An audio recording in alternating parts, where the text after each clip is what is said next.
This video is brought to you by StarCharge, the largest EV charging manufacturer in the world. They are also a provider of residential and commercial battery storage with microgrid solutions.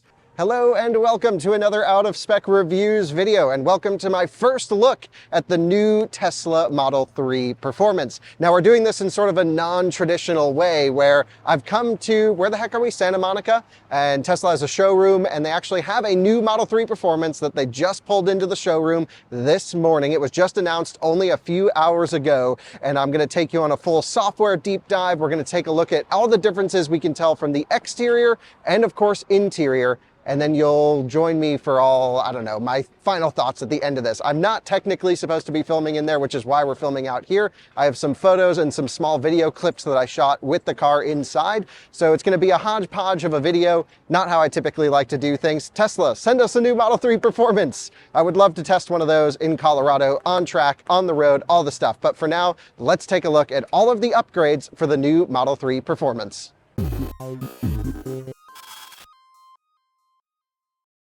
This is a great time to introduce our sponsor of this video, Tenet.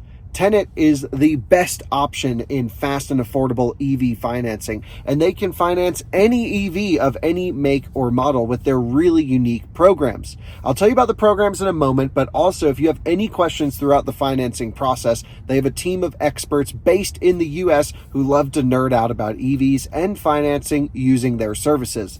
One of the coolest things about financing with Tenet is they allow you to roll in the benefit of your tax credits and home charger installation right up front. Especially with those credits, you can instantly lower your monthly payment rather than waiting to take advantage of a tax credit later on in the following year. I think it's an incredible service, and I'm thrilled to partner with Tenet for this video. Finance with Tenet using my link found in the description below and choose add-on charger installation through Tenet to get a free EV charger and installation. Thank you, Tenet, for sponsoring today's video.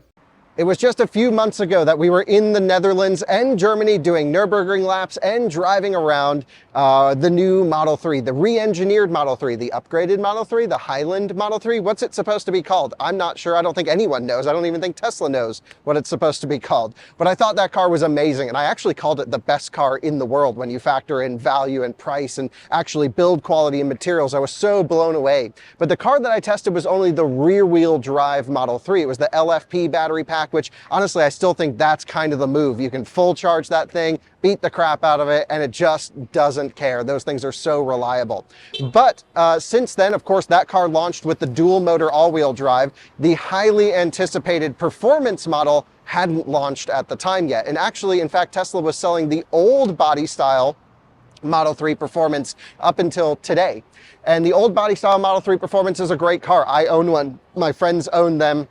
We've done everything with that car. We've driven them across the country. We've driven them around the world. We've been on racetracks with them. We've done Pikes Peak with them. We've done everything with that car. So I know Model 3 Performance so well.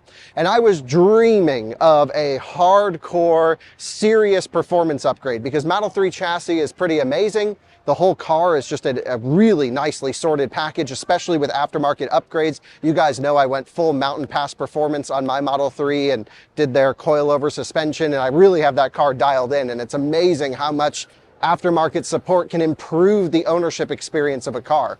Well, now we know what the new Model 3 Performance consists of, and at first glance, they're minor upgrades. You get all of the benefits of the standard Highland or re-engineered or upgrade Model 3. So that would be cooled seats, that would be a nicer, quieter cabin, it'd be the new sound system, stockless, which, okay, some people will very much dislike, but it's got the new screens, all the stuff in there has been upgraded with now even more performance than the previous car. Not as much as I was hoping for, but the cool thing is the price didn't really change. So this car is still very low $50,000 range, 53 grand. It actually qualifies at the time of this recording for the $7,500 tax credit that the dual motor car doesn't, which means if you qualify for the tax credits and you take that on your car, the new Model 3 Performance, the hot one, is cheaper than the long range all-wheel drive, which is just crazy in my opinion. Let's not delay anymore. Let's go back to, I guess, my hotel. I'll walk you through all of the upgrades that have happened. I'll then take you inside, share you all of the interior changes, and then we'll build one, and that'll be the end of my full tour of the upgrades to the new Model 3 Performance. It's a light upgrade package, new motor, and things like that. I wish they went crazy, but for the money, I mean, it's got to be one of the best value performance cars in the world. So let's get into it. Well, guys, the new Model 3 Performance is here. And firstly, I just want to mention, I'm going to show you some exterior clips, some interior clips that I shot in the showroom. You'll notice revised bumper, diffuser, wheels, tire selection, staggered. A lot of these little things we'll go through. But I want to at least run through the highlight stats. So 0 to 60 is now in 2.9 seconds. That is with 1 foot of rollout subtracted, which Tesla typically does on their performance models, but not their long range or standard models. So you can't look at 0 to 60s on performances and long range and say, here's the gain, because they're not apples to apples comparisons. That's pretty typical for Tesla. I just wish they would use consistent metrics across their lineup. 510 horsepower, which is roughly 380 kilowatts. Let me just confirm that to 510 HP to kW is 380 kilowatts. Perfect. And that seems okay. But like I may have mentioned in the beginning of this video, I was really hoping for something hardcore. Ioniq 5N has another 131 horsepower above this. It also weighs a few hundred pounds more than this car, but I was like, damn, Tesla's going to go crazy on the new 3 Performance. They do 1,000 horsepower in the Model S. Maybe we'll see 700 in the Model 3 or 800 tri-motor in the Model 3, something crazy. And it turns out they decided not to go crazy powerful, crazy drivetrain and focus more on probably a well-rounded sports sedan that still is an incredible performance value for the price. I think this might be one of the best value performance vehicles on sale. And if they weren't going to go crazy, at least they kept the price in check. Top speed has increased 1 mile an hour. It's now 163 miles per hour. They're Pirelli P0 tires, by the way. I think they're 235s up front and 265 or 275 in the rear in terms of width. So interestingly, this now has a brand new motor. They call it their 4th gen drive unit. And they say the drive unit can deliver 22% higher continuous power. So that probably means thermal longevity, high speed. It's just going to pull and pull and pull more than the standard car does, which is needed because the standard car kind of dies off at high speed. And especially when you get up 90, 100 miles an hour on back straights on racetracks, which a lot of Model 3 Performance owners go to track days and track their cars. I'm one of them. They just don't have the top speed pulling power that something like my Model S Plaid has. So really curious to see how this does on track. This is probably a good time to mention that there are some driving reviews of this car. Jason Camisa has a podcast. MKBHD Marquez did a video with one as well. Some of the UK and Euro outlets had the car to test already. I have not at this time, but this is my first initial impression. I have not seen the videos. I have them logged. I want to watch all of their content and see how that goes. Typically, I don't watch other automotive reviewers before I review a car, but in the case of Tesla, sometimes it takes me a while to get to drive them because we don't get the cars to test, unfortunately.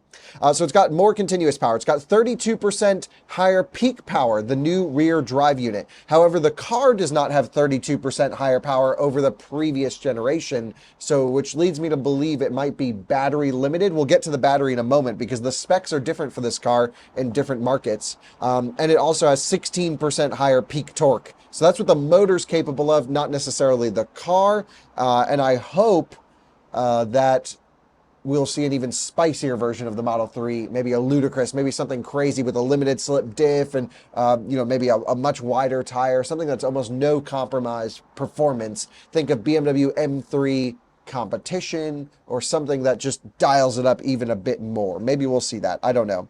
They also say the new motor's more efficient, which is great. So we talked about the forged and staggered 20-inch wheels, Pirelli P04 tires, which is an OE tire for Tesla, specifically developed for this car. One thing to note is I was just browsing through the Tesla sort of media webpage where they post a bunch of photos of the car, and I noticed 2 different wheel designs with 2 different tires. It looks almost like a 19 and a 20-inch will be on offer. Maybe in certain markets, no real clarification as to what's going on here, but this is the first I've seen of another wheel and tire package for Model 3 Performance. It also has better comfort, the tire, lower rolling resistance, and increased range. Now, you may notice that the previous car had more range than the current Model 3 Performance. However, the EPA cycle has changed for 2024 to make it harder. So even though the car may have gotten more efficient, it actually may show up as less range in the EPA cycle. I think it's 296 miles rated, but you may actually get closer to that than you would have in the previous Model 3, which no one ever achieved that. I did a range test on Model 3 Performance, the previous one, and of course I'll test the new car as soon as I can. Track mode's been enhanced. I'll show you a lot of these things in the car when I take you an in-car tour. I was able to go into these menus and talk about some new settings, some new features. But essentially, Track Mode V3, according to Tesla, integrates motor controls, suspension controls, powertrain cooling, and their vehicle dynamics controller, VDC, in a single unified system. So previously, these would be all different modules that would then have to talk to each other. It sounds like the entire vehicle, I would say VDC of the entire vehicle, including all of the controls for the components, now baked into one, should be better response. And they say gives you a more predictable, stable, consistent experience in various track environments, which I was a pretty big fan of Track Mode V2. Thought it was a little gimmicky at times, and it would like almost induce oversteer when you had it set pretty rear, which I didn't always want. But now you can actually go full off on ESP, and it will not do any of this weird oversteer inducing stuff. So that'll be pretty cool. There's a new adaptive damping system, which we need to learn more about. I don't know if it's a single valve or a dual valve, which means I don't know if they're adjusting compression and rebound on one valve or if they're independently linked. I'm sure we'll learn about this soon as someone looks at one, or even maybe one of the reviewers has had a chance to ask Tesla these questions. I'm not sure, but that's just something that comes to mind. It's all controlled in-house via OTA, so Tesla can update and massage the features, which is great. That's a huge benefit of OTA. I just did a video kind of bashing some OTA strategy. This is where you want to use OTA. You want over-the-air updates to improve the car, change a little bit of the features, and basically make these minutia of changes to make it better. It's more aerodynamic, so 5% reduced drag, 36% lift reduction, which I don't know if you could also say 30% more downforce would probably be how I would write that, but okay. And 55% improvement in front to rear lift balance compared to previous Model 3. That to me says it's probably going to be a bit more stable at high speed. Current Model 3, especially if you're ripping down the Autobahn at top speed, which we've done on this channel, it's a little bit, okay, you hold on. It's not locked in. You can't just sit there like this like you can in a 911. In a 911, you can sit there with your arms crossed at 300 kilometers an hour all day long. It's crazy. This did not have that character. Maybe now with some of the aero improvements, maybe some alignment changes and kinematics changes, it may. And then, of course, I'll take you on a tour of the sport seats inside the car. Now, there is one thing I want to mention to you, which has to do with the battery pack on the vehicle. Because the vehicle makes different power, less power, in certain markets. I believe even in Canada, it seems like those are the cars that are coming from the Shanghai factory. So for the Fremont-built Model 3s, the standard range has a CATL LFP battery pack imported from China. Long range has an LG Chem NCM battery pack imported from South Korea, someone claims. This is just speculation. But that's why the long range and the standard car do not qualify for the IRA tax credit. And then the Performance has a Tesla Panasonic battery pack from Giga Nevada, which does qualify for the IRA credit. And the other markets, I think, use the LG Chem battery pack, which has a slightly less capacity than the US one as well. So maybe that's why they're battery limited in terms of discharge performance. My guess is maybe if Tesla does a hardcore Model 3 Performance at some point into the near future, they might need to upgrade the battery pack to get more out of it. Because like I mentioned, the rear motor, the front motor seems like it stays the same, that same induction motor from the previous car, which is an awesome motor. And then the rear primary axle permanent magnet motor has such huge gains, but we're not seeing that in the numbers on the total vehicle. So maybe they're battery limited. They'll have to do something, upgrade the battery. Maybe we'll see 4680 in the car. I'm not sure, but I think there's room for improvement in terms of power output. Now, do people really need it? I don't know, but that could be kind of interesting to me. In the next clip, what I want to do is take you on an interior tour of the car, show you all of the upgrades, all of the different things in person. I'll walk you around the car very briefly. Again, I wasn't really supposed to be filming inside the showroom. They were cool. They're just like, don't get anyone on camera. So that's what I tried to do.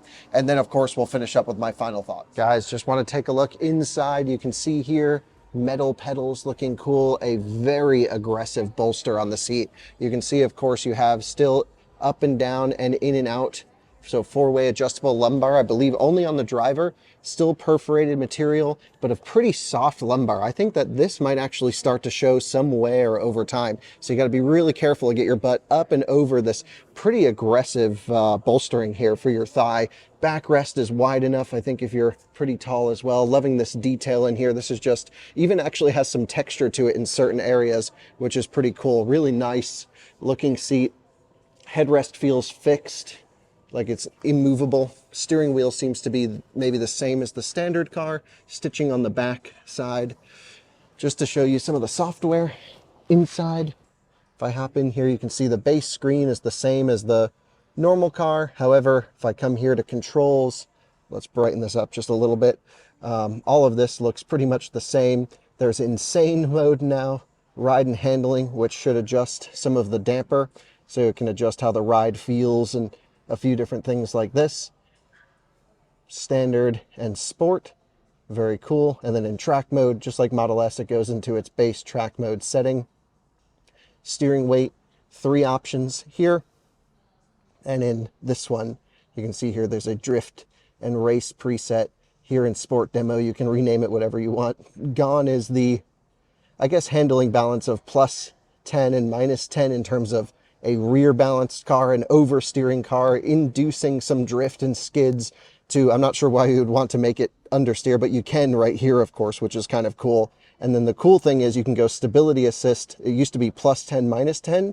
You can go reduced, minimal, which will give you like almost nothing, and then full off. And full off is just absolutely everything is out of the way. And I really like that we just have a full off. It also, oversteer support is disabled, so it's not going to help you induce a slide, or maybe even when you come across center, if you're counter steering, it may not even pull you out with the front motor. This is really going to be interesting to play around with. Definitely looking forward to that. And then you have regenerative braking, which of course it's pretty much the same message as before. Post-drive cooling, yep, just keeps the car chilling in between track sessions, and all seems pretty normal there. There's also auto shift.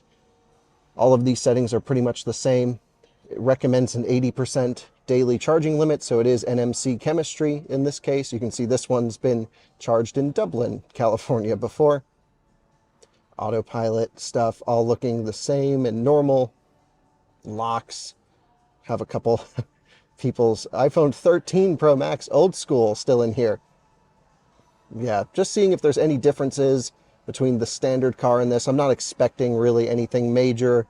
This all looks pretty much the same. This car has 1,100 miles on it, 335 watt-hour per mile. So interesting. Be really curious what kind of drive cycles they were using this thing in for testing.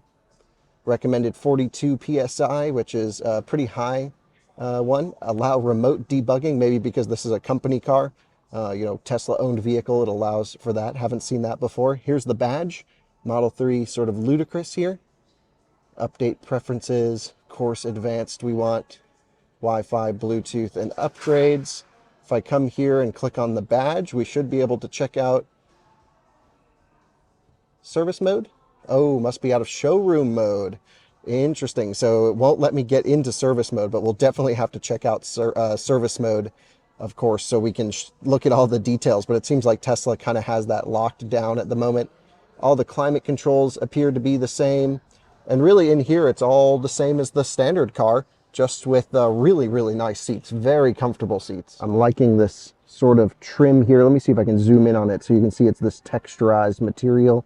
That's kind of interesting here in the center consoles, but the layout is all pretty much the same, unchanged.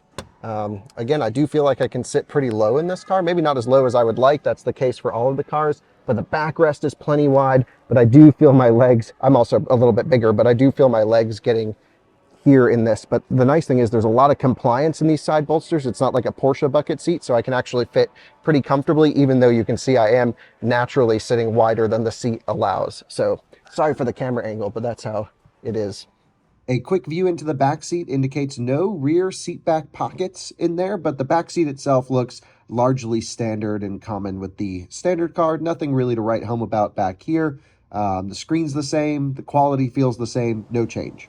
So really the next thing to do with the new Model 3 is to drive it. And I, of course, will be finding the earliest opportunity possible to drive this car in the canyons, on track, and even daily driving, because keep in mind, 95% probably of this car's use for most people will just be daily driving, road trips, like I use my Model 3 for. And so it has to be really good at the day stuff and really good at the fun stuff. And that's always just been the really cool quality of Model 3. It weighs significantly less than its competitors. This car is just about 4,000 pounds, which is not far off of a BMW M3 combustion in terms of weight. It has more power. It's apparently, based off of the initial reviews of people who have driven it, it's just really nicely balanced, really fun. I thought the same about the outgoing car with, some suspension upgrades. You could really get that car dialed in. The chassis has always been amazing. And now it sounds like, okay, they've actually done some work with the suspension and the kinematics of the car and the compliance settings to make it really fun. So I can't wait to drive it. This was a very hodgepodge video. I apologize for that, but I was here in California and I was like, we got to go see the new 3 Performance. We made this video for you and I am thrilled with it, really thrilled. A lot of you may ask, Kyle, are you going to upgrade to a new Model 3 Performance? Well, I already have the Model S Plaid. We have spicy cars. We have daily drivers. I don't think there's a need for me to get one. I tried to sell my existing Model 3 Performance years ago and everyone freaked out and said, you can't sell it. That's what helped start out a spec and put you on the map. And I'm like, yeah, I'll keep that car. So I think I'm going to stick with my current Model 3 Performance unless I drive the new one and it's like, holy smokes, this is leaps and bounds better. Because right now in my head, I'm actually kind of even more excited about Ioniq 5N than new Model 3 Performance. We'll have to do that comparison because those are the two spicy electric cars under 70 grand. And this one is significantly less expensive than the Ioniq 5N. And you don't have to go through a dealer network to buy it, which is a huge plus. So overall, call me thrilled with the new car. I think Tesla nailed it, considering the price point that it's at. It seems like they put every bit of tech, equipment, tuning in there that they needed to. And based off of the initial reviews of people who have driven it, seems amazing. I can't wait to have a go. Thanks so much for watching this video. We'll see you on another one again soon. Bye-bye.